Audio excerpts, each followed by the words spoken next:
Please describe yourself with 4 words. So the four words that I'd like to choose are dedicated, determined, giving, and tenacious. Nice. Okay. Can you give us some information about your background? And that can be where you resided, your current position, and why you're really passionate about what you do in that position right now. Sure. So let me just talk, I'll do stream of consciousness for a minute about my career and how I got here. I was born in Paducah, Kentucky. Little bitty town, about 50,000 people on the westernmost tip of Kentucky. And from there, went to Murray State University. And lo and behold, got married and moved to the East Coast, where I spent the next 30 years in Maryland, specifically the Baltimore, where I worked and really found my passion of working with community and strengthening community and trying to ensure or help people to recognize their own strength and to not feel limitations. And so that's been the bulk of my career, is helping to strengthen individuals and communities. Nice. Now, what is your specific position right now? Well, right now, it's interesting. 13 years ago, I came back west, sort of, not all the way west to Paducah. But I'm in Cincinnati, Ohio now. And when I was in Baltimore, my job was as executive director of an organization called Associated Black Charities. And there we were like a public foundation. We raised money and then gave it away in the form of grants to organizations that were helping to lift the community. Today, I'm president and CEO of the Urban League of Greater Southwestern Ohio. That includes the Greater Dayton, Ohio, and Greater Cincinnati, Ohio. And it is a very rewarding position, an organization that really does help people to gain self-sufficiency, both by helping them to find jobs and employment, and also building their businesses to the point where they can employ other people. And we also work with youth, helping them to understand how to map their career and to figure out what they're going to do with the rest of their lives. So it is a very rewarding position that I have. Nice. It sounds like your goals have kind of been in line with all of your jobs or your steps into the career that you are in right now. Did you, growing up, see yourself in a position like the one that you are in now? Jamie, I've always really felt that my life, that there was a calling, that there were some important things that I needed to do, but no, not really. I never envisioned myself being here, doing what I'm doing. I'm not sure why, but I've always felt like there's something important that I have to do, but really didn't, because I didn't really have the role models. I didn't know a president and CEO while I was growing up, so I didn't know what one did. So, and hopefully, the work that I do now and the people that I touch, they can see that a president and CEO is just like them, and that they can do it as well. Nice. Tell us, or the readers, what motivates you? So the organization I'm with right now, the Urban League, Mm-hmm. did a study. It's called the State of Black Cincinnati, and we took about a year to do it. We had a number of very distinguished individuals to write articles for the document. It's a book, actually. It's a publication that looks at healthcare and education and unemployment and employment and business ownership and just the whole spectrum of a life and a community. And what we found was that African Americans, in every aspect of life, there are major disparities along the lines of race. And those disparities sometimes have nothing to do with where one was raised or how they were raised or what they were able to learn, etc. Some of it was just because they were black. Mm-hmm. And what is motivating me right now is to begin to help to eradicate some of those disparities based solely on race. Okay. We found here in Cincinnati, in one area, that African American men actually live 10 years less than do white men. Wow. And African American women 8 years less. And so it's not just a matter of, getting a job or a promotion that's based on race. It is how long you're going to live and the quality of your life. Mm-hmm. As a community, we need to recognize that those disparities are there and take steps, proactive steps, to decrease those disparities. Nice. Now, I know earlier you mentioned that you didn't have a specific role model to look up to in the same position that you are in now, but did you have any certain bonds or relationships that have helped you get to where you are today? I think all of us stand on another's shoulders. Mm-hmm. And there have been people along the way that certainly have reached out their hand, and when I grabbed it, they pulled me up. Nice. I recall there was one individual, and she's a relative. Her name is Birdie Marie, and I always admired Birdie. She's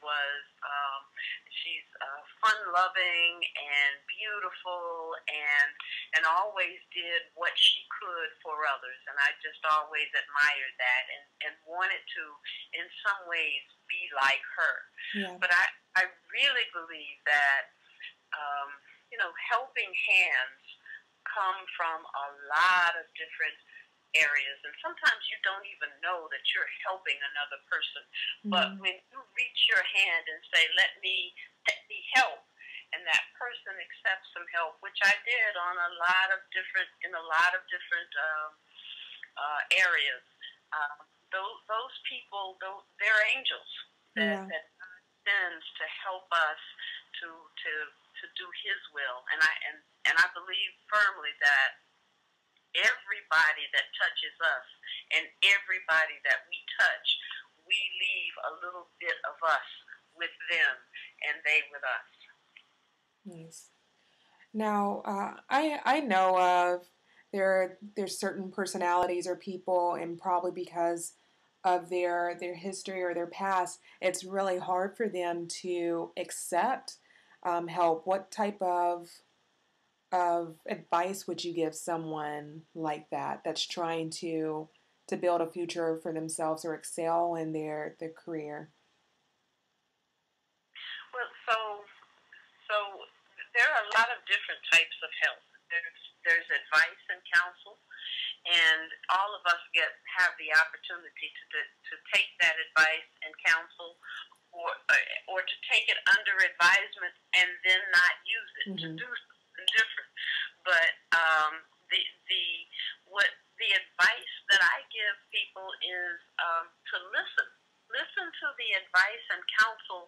a number of different people. And then you have to make a decision. You know, you have to go take the fork in the road, and you never know where that fork is going to lead you. But get advice and counsel from people that you respect and admire, and then go forward. And help really can come in a lot of different forms. And help is not always monetary. Help sometimes is just a listening ear. Yeah, completely agree. Okay, so this month's theme for autumn is molding your circle.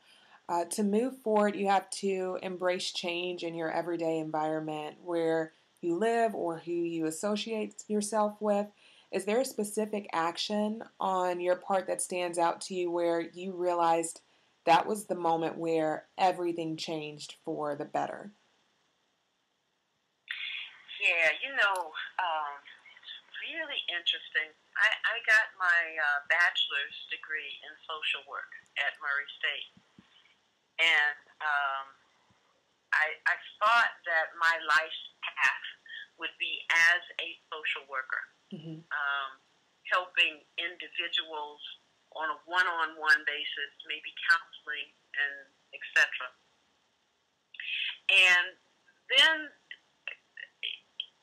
I worked for a couple of organizations and realized that the way to help a whole lot of people for me would be managing an entity or an organization, Mm. and that I wanted to be in management so that decisions that were made would be so that I could help even more people. Okay. Rather than working with one-on-one.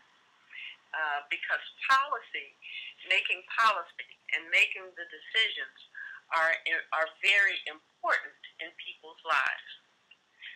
So I wanted a broader range, if you will, Yeah. of an ability to help. And I recognized that I couldn't do that as quickly as I wanted to with the bachelor's degree, that I needed to go back to school. And the degree at that time that was in most demand was the MBA.